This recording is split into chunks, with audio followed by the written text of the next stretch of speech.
All right, so here we go. Again, a little bit of a hodgepodge here in this third section, talking about everything from the accounting cycle, how to do reversing entries, and how to do correcting entries, and how there's a combination that exists of both of them. I like this slide for a lot of reasons, because if you were to say, what goes on for an accountant in the course of a fiscal period, this is a map, okay? And the book even breaks it down into what they do every day, what they do periodically, and what they do at the end. So fill it in as you see it. The first thing that an accountant does in the accounting cycle is analyze business transactions. It is not journalizing them, because you have to look at them, think about them before you can actually journalize them. Journalizing doesn't happen until step 2.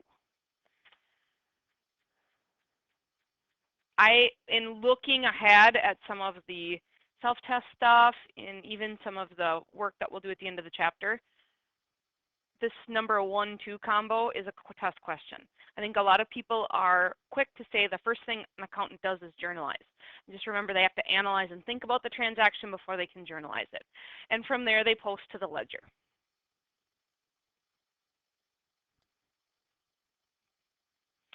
Those 3 steps could potentially happen daily or on an ongoing basis. Accountants are constantly looking at the business activity, analyzing it, journalizing, and posting. Remember, post is the process of transferring from the journal to the ledger. The journal is, of course, that chronological listing, that big, versus the ledgers are what I always refer to as the little mini camps or the snapshots. Step 4 then is to prepare a trial balance. Remember, I told you yesterday you actually do a trial balance 3 times. But this is your first check to make sure your debits equal your credits. Where do you get the information for the trial balance? It comes from all the ledgers. Okay, so what happened in cash? Well, you bring that to the trial balance. What happened in supplies? You bring that to the trial balance, all the way through all of the accounts. From there, you can both journalize and post the adjusting entries, or what was used, because the trial balance is not a true picture of what the supplies are. Once we adjust for what was used, like for example, if we had $1,000 worth of supplies and we only have $500 left at the end of the fiscal period, step 4 is not going to show that. We have to take a look at what was used, and then we journalize and post those, and then we do our second round of trial balances, or we do what's called the adjusted trial balance. What we did in last chapter. And then we're ready to make our financial statements. The 3 biggies that we've done: balance sheet, income statement, owner's equity statement. Are there more? Yes. Those are the 3 big ones that this book chooses to focus on. Steps 4, 5, 6, and 7 happen periodically.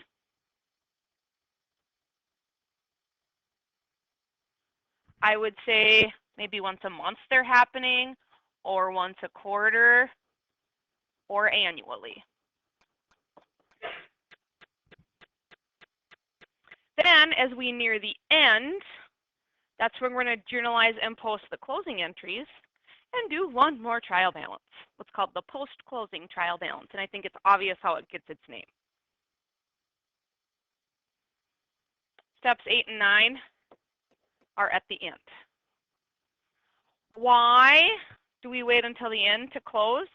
Remember, these steps are really to prepare books, prepare the business books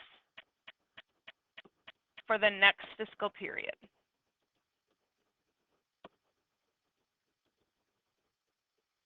We're zeroing out the temporary accounts that basically get funneled down to the capital account, and then we get all of our permanent accounts ready to go. So remember, you saw trial balance 3 times. We see it here, we see the adjusted trial balance, and we see the post-closing trial balance 3 times. So what do accountants do? This. Depending on what kind of accountant you are, it can vary. But this is the full scope of the process. 9 steps, plus even a few more. So I'm going to move on to reversing and correcting entries. Really, you can look at what's called a reversing entry 2 ways. What you need to know about a reversing entry, it's optional. Just like the very simplicity of when you drive in your car, if you put it in reverse, you're going to go backwards, or you're going to undo or redo your steps. You know, if I walk forward, well, to reverse that is simply to go back. Okay, that's reversing in its very simplistic form. Well, I want to actually first talk about the oops error that can occur. If I'm an inexperienced accountant, or I'm stressed out, or I am having a bad day, I mean, accountants are human. Human error exists. And so if an accountant notices an oops, they can do what's called a reversing entry to undo it. An example would be, you know, if I paid cash for supplies, but I accidentally said paid cash and I listed it for equipment, if that was my entry for $100, so if my actual entry should have been paid cash for supplies, but I accidentally put paid cash for equipment, to reverse it simply means to flip-flop it. You give 100 back to cash, and you take away the equipment that really didn't occur. That's a reversing entry. It's a flip-flop. It's just like wiping it or zeroing it out. And then to correct it, you'd actually do the correct entry. Okay, that's as simple as it is. That's the oops error. Well, you give the cash back, and you take away the equipment. And then if I had done it correctly, it would, of course, been a supplies debit and a cash credit. It's a little putsy, because cash really was minus 100 the whole time. It's just that I did the wrong debit. So I'm going to show you in a minute how to do a faster version of it. It's called the correcting entry. But reversing entry is simply that. Just like you drive forward, you hit reverse, you go back. Okay? From an adjusting entry standpoint, the book didn't even really cover it. They basically gave you one paragraph and said, this isn't very common. Read page 188 if you want to know more about it. Some businesses will do reversing entries right into the next fiscal period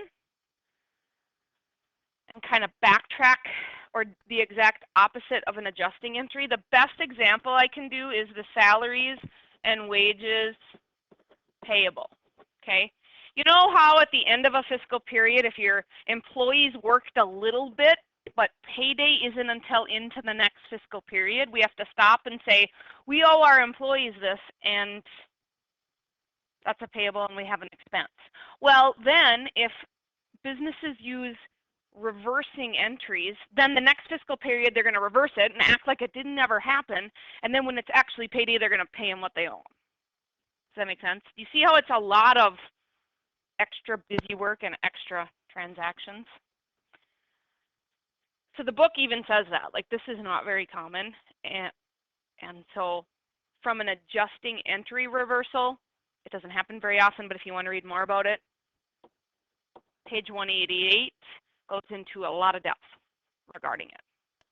We're going to do it more from the oops side, like, oops, whoops, I didn't mean to debit equipment, so let's credit that and start over and do the real entry. That's what we're going to do more of today. So correcting entries, they're avoidable, but whenever you figure out the error, fix it ASAP. Correct it ASAP. Whether that's a reversal and then correct it, or you can really push around the stuff if you have to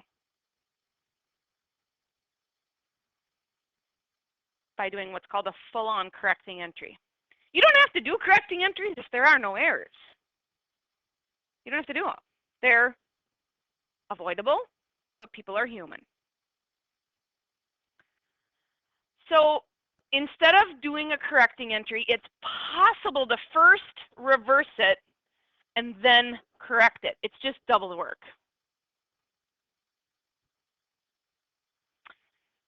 Here are the possible combinations. You can reverse,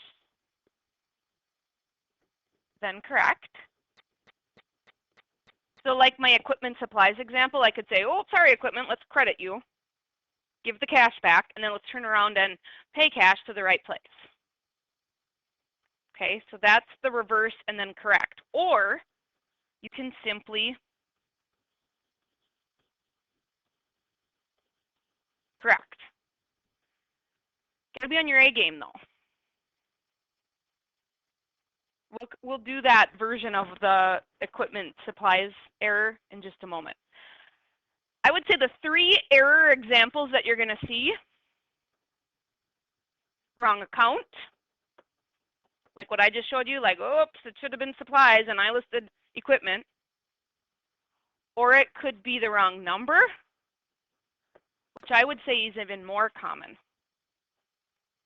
Like, what if I meant to say 1,000, but I put 100? Is it pretty easy to forget a 0?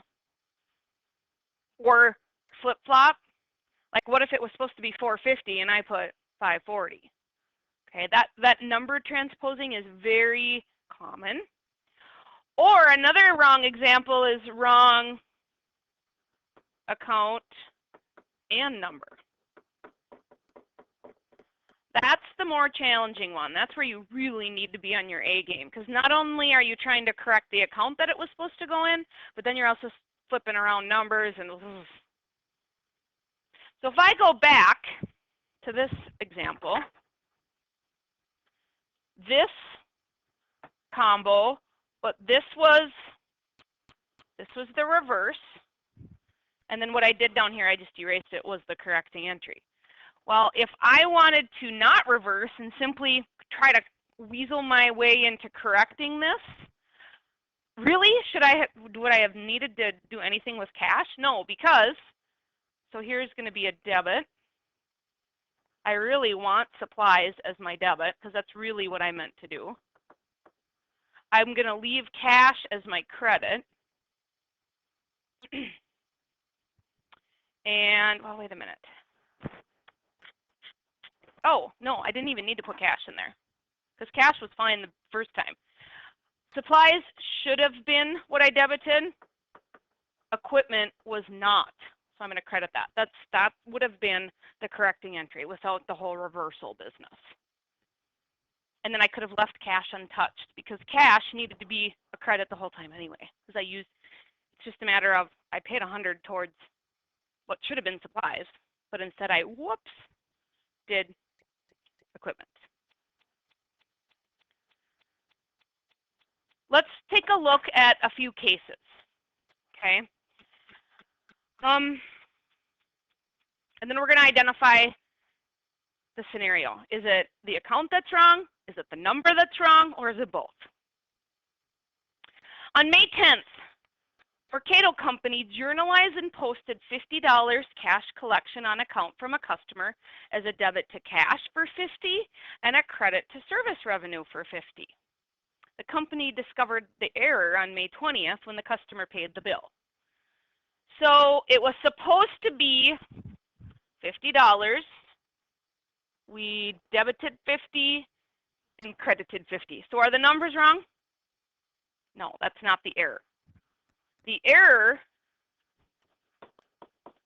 the wrong account. So on case 1, the error exists because it's the wrong account. Okay, so list this as this is what the incorrect entry was. Journalized and posted a cash collection on account from a customer. We got cash, but we're saying the service revenue went up. What's wrong about that? This is the wrong piece. Why? Did we already do our service? We did. But what should we have debited when a customer who owes us money pays their bill? This is what the correct entry should be. So can you put that down? This is what it should have been. So this is what happened. What it should have been was this, and now I got to fix it. And according to this, we just got to swap accounts. We don't have to fix the number. Okay? So we don't have to touch cash, right? How would I get this $50 wiped out? What would I do to that? Debit it. And what should have been the credit? AR. You see 50, 50, 50 all the way down because the numbers weren't wrong. The accounts were. And why did cash not need to show up down here in the correcting entry? Because it's right the whole time. We got the $50. It's just that it should have been AR now owing us less instead of we didn't earn more sales. Keep in mind this is a correcting entry. The reversing entry was not impacted here. Ira. Correct. The customer knew nothing about this. It was just our whoops. Let's go on to a second case study. On May 18th, Mercado purchased on account equipment costing $450. Can you already tell the error? We debited equipment and credited AP. So that's all correct. If we're going to go buy something, buy equipment on account, it's equipment debit, AP credit. Our error exists not in the wrong account this time, but the wrong, what did we forget to add? A zero. It's a big deal. So again, this is what happened. This is what should have happened. Equipment and accounts payable. So the accounts were correct. It's just like, whoa, we forgot a zero.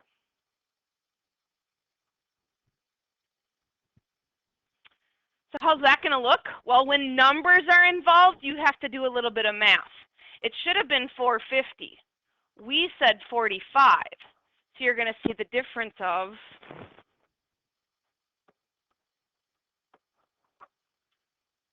so we're going to need to put back into equipment 405, and now we owe 405 as well. Because keep in mind, this is what happened. So we're just going to take 45 and add the 405 to equal what it should have originally been.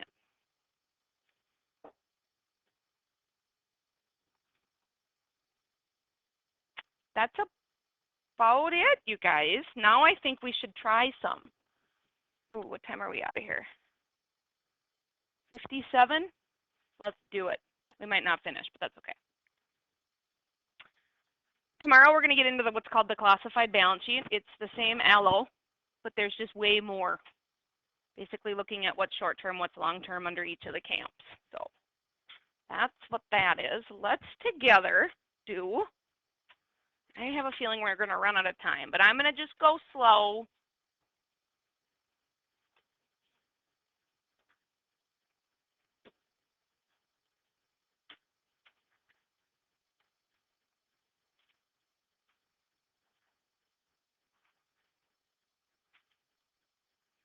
Together we're going to do exercise 412. What I love about exercise 412, they have us try it both ways. So we're going to do the same entries 1, 2, 3 times. The first round we're going to do the reversing to kind of wipe things out and start over, and then we'll do the correct one. The one that's a little bit more challenging is just correcting entries, when we have to kind of force everything to be where it should. I actually like, even though it's a little bit more work, I like the top version of let's reverse them, start over, and then do the correct ones.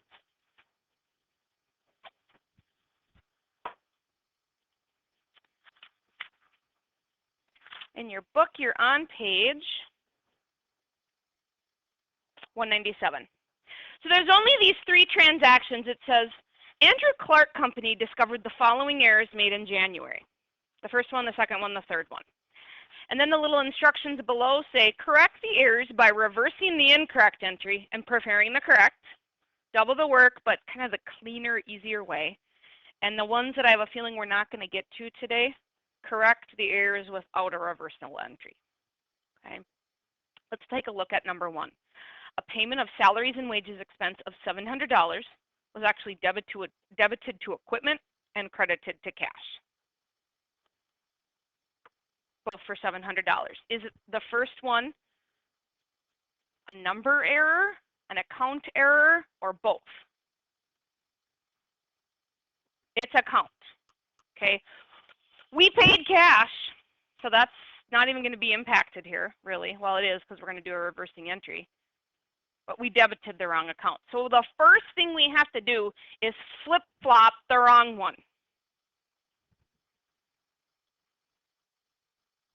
Sorry, my credit is covered. It's 700. So this is the reversing entry. Remember, it's just opposite of what happened. We debited equipment and we credited cash for $700. So to reverse it just means flip it, like wiping it out like it didn't ever happen. And then we're going to proceed and do the actual entry we should have done, which was salaries and wages expense, and we're using cash to do it. Again, this is a little bit more work, but it's just cleaner. It's easier to conceptualize. So, and oh, sorry, I forgot to do this. Correcting entry. So the reversing entry wipes out the wrong one. The correcting entry is simply what it should have been.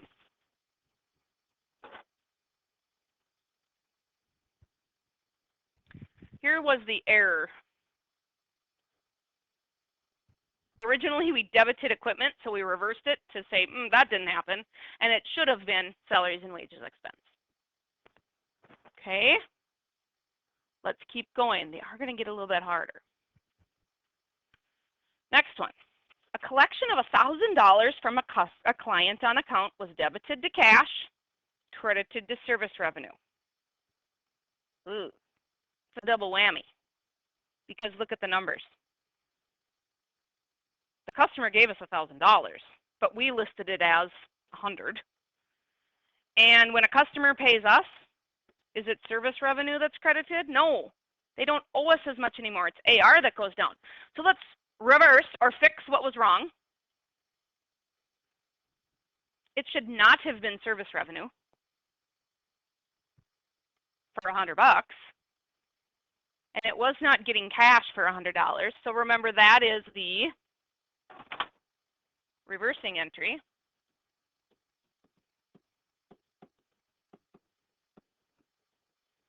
That, of course, wipes out the error.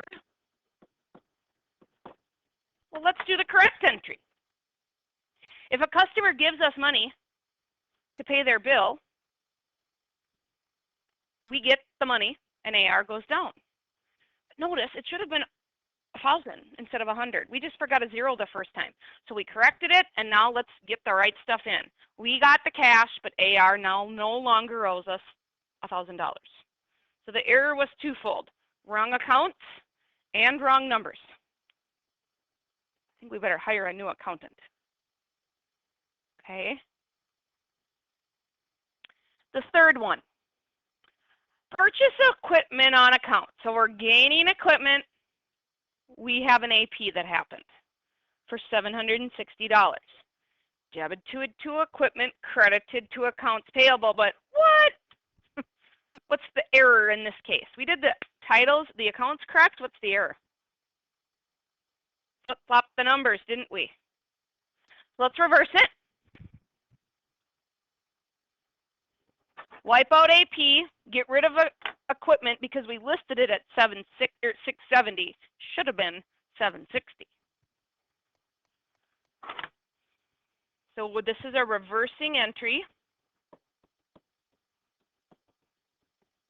Starting to look and sound like a broken record up here to wipe out the wrong one. You know, and the accounts were correct, weren't they? But the numbers were wrong. So we're just flipping it around, getting rid of that 670, cleaning it up.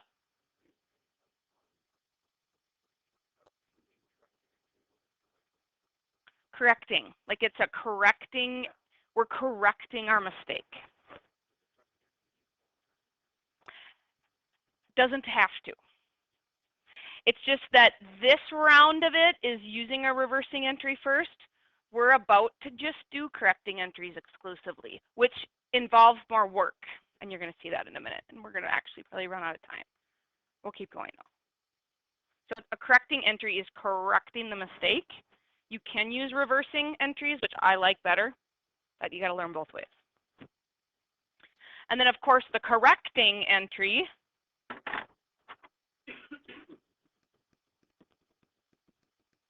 simply says, what should it have been? Yes, we gained equipment. Yes, we now owe more, but it's 760, not 670.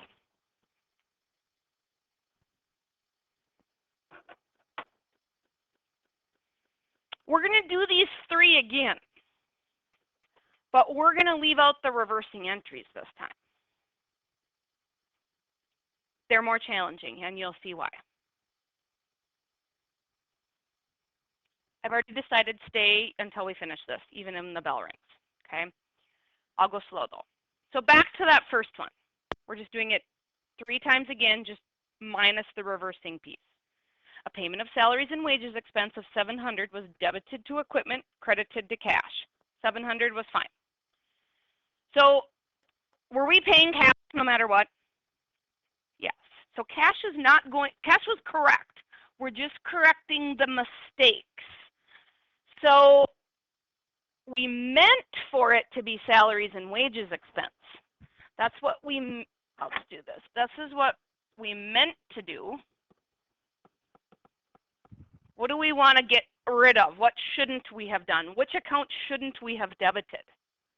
Equipment was the error. Why don't we see a cash credit anywhere in here? Because the cash credit was correct the whole time. It's just that we debited the wrong account. So what that's called is the correcting entry. It's just that we didn't wipe out the wrong one first. It was like a 2-for-1, if you will. We fixed it and didn't really need to wipe out the incorrect part. This next one's going to be hard. Why? Because remember, what were the errors? The account was wrong and the number was wrong. It is going to be a compound entry. Who remembers what a compound entry is? More than one debit and or credit. Okay. First of all, let's do the math. It should have been 1,000. We listed it as 100. So of course, we're looking at these 3 factors.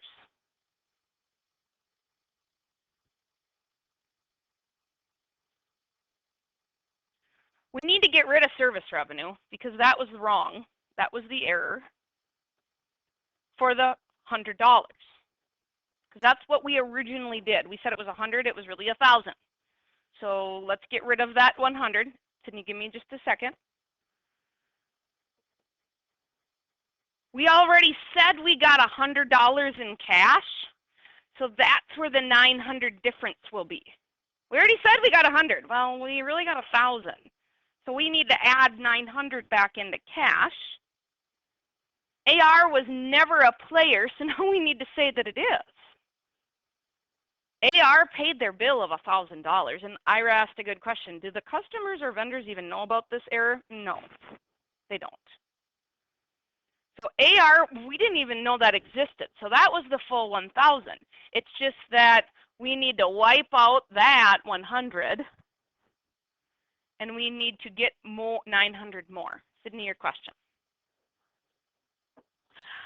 No, if you listed cash of 900 first and then service revenue of 100, that, no. Good question.